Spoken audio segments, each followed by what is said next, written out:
जय हरी. एकादश स्कंध भाग 164. 13व्या अध्यायात ज्ञानी पुरुषाच्या अवस्थेचं वर्णन केल्यावर ती प्राप्त होण्यासाठी सहज साधन कोणतं असा प्रश्न हा या अध्यायात उत्पन्न केला आहे. या अध्यायात म्हणजे 14व्या अध्यायात. भागवतात काय किंवा भगवद्गीतेत काय आत्मज्ञानाचं साधन सांगताना श्रीकृष्णांनी सामान्य मनुष्य आपल्या नजरेआड होऊ दिला नाही. म्हणजे अगदी सामान्य मनुष्यापासून ते ज्ञानी मनुष्यापर्यंत प्रत्येकांचा विचार यांनी केलेला आहे आणि त्या दृष्टिकोनातून आपल्याला ज्ञान दिलेलं आहे. दृश्याचं प्रेम सर्वस्वी विरल्या वाचून आत्मस्वरूपाची धारणा धरता येत नाही. ती धरण्यास मन लायक व्हावं म्हणून योग, तप, ज्ञान आणि भक्ती असे वेगवेगळे मार्ग असतात. या सगळ्या मार्गांपैकी सामान्य मनुष्याला भक्तीच फार उपयोगी पडते. दृश्य अर्थात आपला देह देखील खरा आहे असं वाटल्यामुळं सामान्य मनुष्य कर्मांवर भरोसा ठेवतो.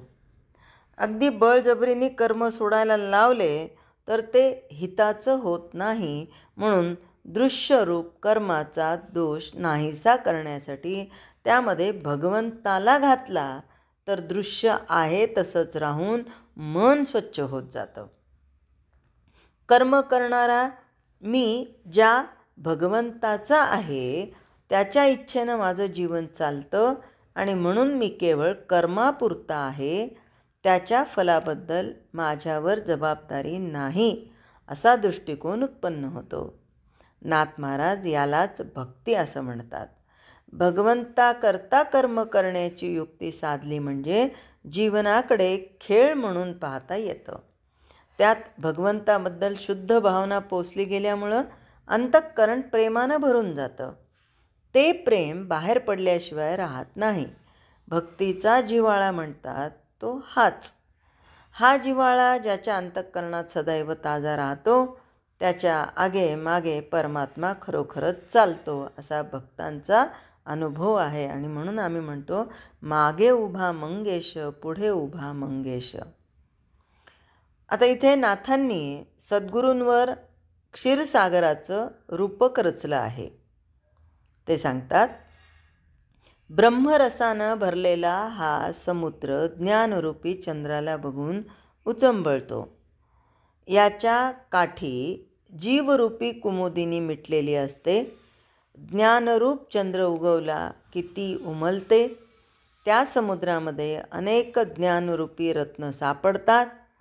त्यांच्यातून अनेक रत्न बाहेर पडतात आणि मोठे ज्ञानी लोक त्यांचा आस्वाद घेतात. सांगण्याचा भावार्थ असा की शिष्याच्या अंतःकरणात सुप्त असलेली अध्यात्मशक्ती जागी करून सच्चिदानंदाच्या विश्वव्यापक स्वरूपाचा अनुभव घेण्याची पात्रता सद्गुरू आपल्या सत्शिष्याला आणून देतात. तो देहानं माणूस दिसला तरी अंतर्यामी परमात्मा स्वरूपच असतो. त्याच्या शब्दांवर खरा विश्वास ठेवून जो साधन करतो त्याची वृत्ती आपोआप स्थिर होऊन त्याला आत्मशांती प्राप्त होते. जशी देवाची तशीच सद्गुरूंची भक्ती मनापासून करायची असते. नाथ महाराज म्हणतात की ओंकार स्वरूपी सद्गुरूंना नमस्कार असो. सद्गुरू क्षीरसागर आहे. ज्ञानरूप चंद्राचा उदय झाला म्हणजे प्रत्येक जीवाला आनंद होतो. त्या चांदण्यानं हृदयाकाशात प्रकाश पडतो आणि अज्ञानरूपी अंधार आणि त्याचे त्रिविध ताप दूर होतात. तसंच जीवरूपी चकोर स्वानंद चंद्रामृतानं तृप्त होतात. अविद्येनं जीवरूपी कमळं देहबुद्धीनं मिटलेली असतात. ती ज्ञानरूप किरणांनी स्वानंदानं उमलतात. म्हणून ज्ञानरूप चंद्र पाहिल्याबरोबर जीवाला अति आनंद होतो आणि अहंकाररूपी चंद्रकांतमणी हा लगेच विरघळतो. आता जिथे ज्ञान झालं तिथे अहंकार राहणार आहे का? नाही. आपला मुलगा ज्ञानरूप चंद्र पौर्णिमेला पूर्ण झालेला पाहून सद्गुरूरूपी क्षीरसागराला मोठी भरती येते. अर्थात शिष्याला पूर्ण ज्ञान झालेला पाहून सद्गुरूंना आनंदाचं भरतं येतं. तरीही सद्गुरू स्वतःची गुरुपणाची मर्यादा ओलांडत नाहीत.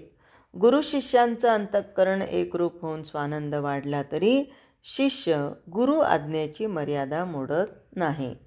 सद्गुरू रूपी क्षीरसमुद्र फार खोल आहे. त्याच्यावर उठणाऱ्या वेदांतरूपी लाटांमध्ये अनेक शब्दरूपी ज्ञानरत्न आढळतात. त्या समुद्राचं मंथन केलं.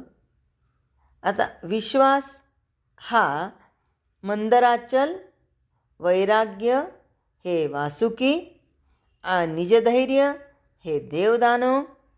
मंथनाच्या पहिल्याच खळखळाटात लय विक्षेपरूपी कालकूट बाहेर आलं. बघा, हे सगळं समुद्र मंथनाचं वर्णन करून आपल्याला एकेकाला एक उपमा दिलेली आहे नाथ महाराजांनी इथे, की यामध्ये जे वेगवेगळे रत्न सापडतात तर ते काय आहेत? ते वेदांतरूपी लाटांमध्ये शब्दरूपी रत्न आहेत. ज्ञान आहे त्याच्यामध्ये, शब्दरूपी ज्ञानरत्न आहेत. आता या समुद्राचं मंथन केलं. मग याच्यामध्ये मंथनासाठी काय टाकलं? मंदराचल. तो काय आहे? तर विश्वास. वासुकीचा डोर आहे. ते त्याला रूपक कशाचं दिलं? वैराग्याचं. आणि ते ओढण्यासाठी दोघं जण होते. कोण? देव आणि दानव. त्याला रूपक दिलं निजधैर्याचं. आता हे मंथन चालू झाल्यावर काय झालं? पहिल्याच वेळी मंथनाच्या हा खळखळाटामध्ये कालकूट विष बाहेर आलं. त्याला उपमा कशाची दिली? लय विक्षेपाची. आणि ते विवेकरूपी शंकरानं गिळून टाकलं. काय? कालकूट विष. कशाचं? लय आणि विक्षेपाचं.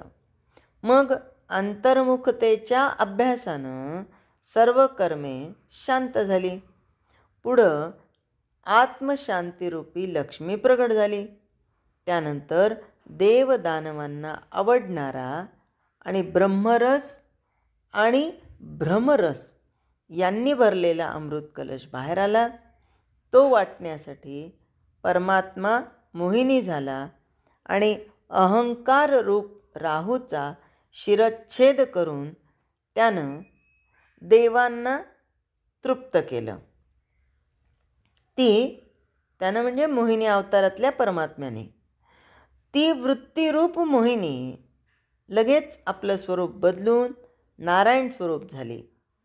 पूर्वीप्रमाणे मोहून टाकीनाशी झाली. त्या क्षीरसागरात परमात्मा समाधीरूप शेषशयनावर स्वानंदात निजलेला आहे. असा हा सद्गुरू ज्ञानरूपी समुद्र असून कोणालाही त्याचा अंत लागत नाही. आणि त्याच्या कृपेनं मराठी भाषेत मी ब्रह्मज्ञान सांगतो असं कोण म्हणतात? सद्गुरू शांती ब्रह्म श्रीमंत संत श्री एकनाथ महाराज म्हणतात की त्यांचे सद्गुरू म्हणजे जनार्दन स्वामी यांच्या कृपेनं ते संस्कृतमध्ये असणारा हा 11 स्कंध मराठी भाषेमध्ये सांगत आहेत. आणि हा 11 स्कंध म्हणजेच ब्रह्मज्ञान होय. सद्गुरूच्या या वर्णनात नाथांनी पहिली गोष्ट ही सांगितली की अविद्येमुळं देहबुद्धीत वावरणारा जीव जन्मभर दुःख भोगतो. आत्मज्ञानानंच त्याचं दुःख नाहीसं होऊन त्याला स्वानंदाचा अनुभव येतो. हे आत्मज्ञान सद्गुरूंकडून शिष्याला मिळतं आणि ते त्याला मिळालेलं पाहून सद्गुरूंनाच फार आनंद होतो. दुसरी गोष्ट ही अशी सांगितली की सद्गुरूंवर अचल विश्वास ठेवून वैराग्यानं साधन करू लागलं की प्रथमच काय होतं? लय आणि विक्षेप हे महादोष प्रगट होतात. अत्यंत प्रबल विवेकानंच ते गिळता येतात. पुढे अध्याय चालू ठेवला तर मन अंतर्मुख होतं आणि कर्माची स्फूर्ती वितळून आत्मशांती अनुभवाला येते. त्या अवस्थेत वृत्ती भगवत स्वरूप असली तरी मायेची जाणीव असतेच. तुर्यावस्था ती हीच होय. मग अहंकार समूळ नाहीसा होऊन जीव पूर्णपणे ब्रह्मरूप होतो. यालाच स्वानंद समाधीचं शेष शयन असं नाथ महाराजांनी म्हणलेलं आहे. जय हरी.